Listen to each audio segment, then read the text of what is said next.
بسم اللہ الرحمن الرحیم۔ عیساغوجی کا تیسرا باب ہے قیاس، سبق نمبر 3 میں خوش آمدید۔ آج کے اس سبق کے اندر ہم اشکال اربع کے بارے میں پڑھیں گے۔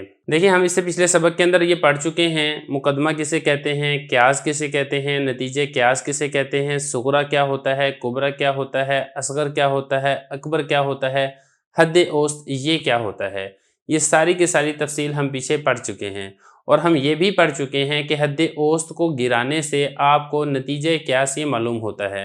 اب جو حد اوسط ہے، جو کہ دونوں مقدموں کے اندر موجود ہوتی ہے، یعنی وہ صغرا کے اندر بھی ہوگی اور وہ کبرا کے اندر بھی ہوگی۔ اب یہ جو حد اوسط کو گرا کے نتیجہ قیاس معلوم کیا جاتا ہے، اس حد اوسط کے اعتبار سے کل 4 شکلیں بنتی ہیں۔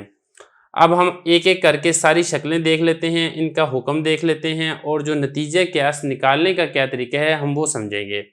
اب یہ دیکھیں ذرا، جیسا کہ آپ کو معلوم ہے کہ قضیہ حملیہ میں جو پہلا جز ہے وہ موضوع کہلاتا ہے، دوسرا جز یہ محمول کہلاتا ہے۔ جیسے یہ ہے نا کہ ہر جسم مرکب ہے، یہ قضیہ حملیہ ہے۔ اب ہر جسم یہ موضوع ہے، مرکب ہے یہ محمول ہے۔ ہر مرکب یہاں پر یہ موضوع ہے، حادث ہے یہ محمول ہے۔ ہر جسم یہ موضوع ہے، حادث ہے یہ محمول ہے۔ ہر انسان یہ موضوع ہے، حیوان ہے یہ محمول ہے۔ کوئی پتھر یہ موضوع ہے، حیوان نہیں یہ محمول ہے۔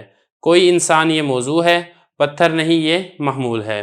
اسی طرح ہر انسان، بعض حیوان، ہر انسان، ہر ناطق، بعض حساس، یہ سارے موضوع ہیں۔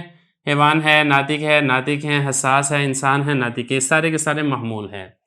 اب آپ نے یہاں پر یہ سمجھنا ہے کہ حد اوسط یہ دونوں جو مقدمات ہیں، صغرا اور کبرا، یہاں پر کس جگہ پر واقع ہو رہی ہے۔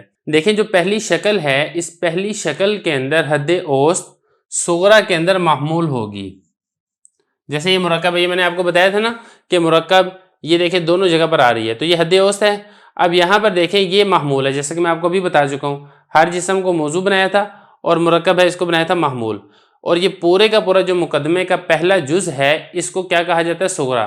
اب صغرا میں حد اوسط محمول بن رہی ہے، اور اسی طرح کبرا میں حد اوسط موضوع بن رہی ہے۔ تو یہ پہلی شکل ہے۔ میں دوبارہ دہراتا ہوں کہ شکل اول میں جو حد اوسط ہے وہ صغرا میں محمول واقع ہوگی، اور کبرا میں وہ موضوع واقع ہوگی۔ یہ پہلی شکل ہوگی۔ اب دوسری شکل دیکھیں، جو دوسری شکل ہے اس میں حد اوسط صغرا اور کبرا دونوں میں محمول واقع ہوگی۔ مثال دیکھیں ذرا، ہر انسان حیوان ہے اور کوئی پتھر حیوان ہے۔ اب دیکھیں حیوان دونوں جگہ پر آ رہا ہے نا۔ اب یہ دیکھیں حیوان ہے، یہ حد اوسط ہے، اور یہاں پر حیوان نہیں، یہ حد اوسط ہے، اور دونوں میں یہ محمول کی جگہ پر آ رہی ہے، کیونکہ ہر انسان موضوع ہے، یہ حیوان ہے، یہ محمول ہے۔ کوئی پتھر یہ موضوع ہے، حیوان نہیں، یہ محمول ہے۔ تو یہاں پہ دیکھیں حد اوسط صغرا میں اور کبرا میں دونوں میں محمول کی جگہ پر واقع ہو رہی ہے۔ یہ دوسری شکل ہے۔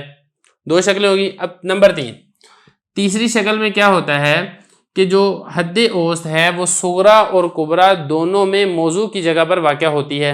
جیسے کہ دیکھیں ہر انسان یہ موضوع ہے، اور اسی طریقے سے حد اوسط بھی ہے۔ ہر انسان یہ موضوع ہے اور حد اوسط بھی ہے۔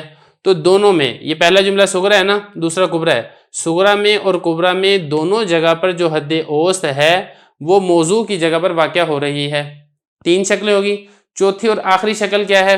چوتھی اور آخری شکل کے اندر آپ نے یہ سمجھنا ہے کہ جو حد اوسط ہے وہ بالکل اس کے برعکس ہے، کہ یعنی یہاں پر محمول کی جگہ پر تھی تو یہاں پر آئے گی موضوع کی جگہ پر۔ یعنی صغرا کے اندر حد اوسط موضوع کی جگہ پر واقع ہوگی، اور کبرا کے اندر جو حد اوسط ہے وہ محمول کی جگہ پر واقع ہوگی۔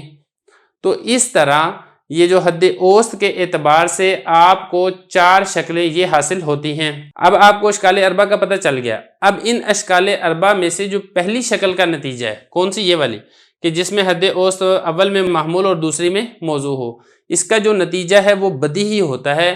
یعنی اس سے جو نتیجہ حاصل ہوتا ہے ہر انسان اس کو تسلیم کر لیتا ہے، اس کے نتیجے کے اندر کسی کو کوئی اعتراض نہیں ہوتا ہے، کسی کو کوئی اشکال نہیں ہوتا ہے۔ لیکن جو باقی تینوں کی تینوں اشکال ہیں، دوسری ہے، تیسری ہے، چوتھی ہے، ان اشکال کے اندر بعض اوقات اعتراض وارد ہوتا ہے۔ تو اس اعتراض کو دور کرنے کے لیے جو شکل اول ہے اس کو مدار اور معیار بنایا گیا ہے۔ یعنی یہ جو باقی 3 اشکال ہیں، ان اشکال کو پہلی شکل کے مطابق کر کے اس کے نتیجے کی جانچ پڑتال کرتے ہیں۔ یہ والی بات کلیئر ہوگی، سمجھ آئے گی۔ اب اس کے بعد ہم نے یہاں پر یہ سمجھنا ہے کہ جو باقی اشکال ہیں ان کو پہلی شکل کے مطابق کس طریقے سے بناتے ہیں تاکہ اس کا اعتراض دور ہو جائے، وہ ہم انشاءاللہ اگلے سبق کے اندر پڑھیں گے۔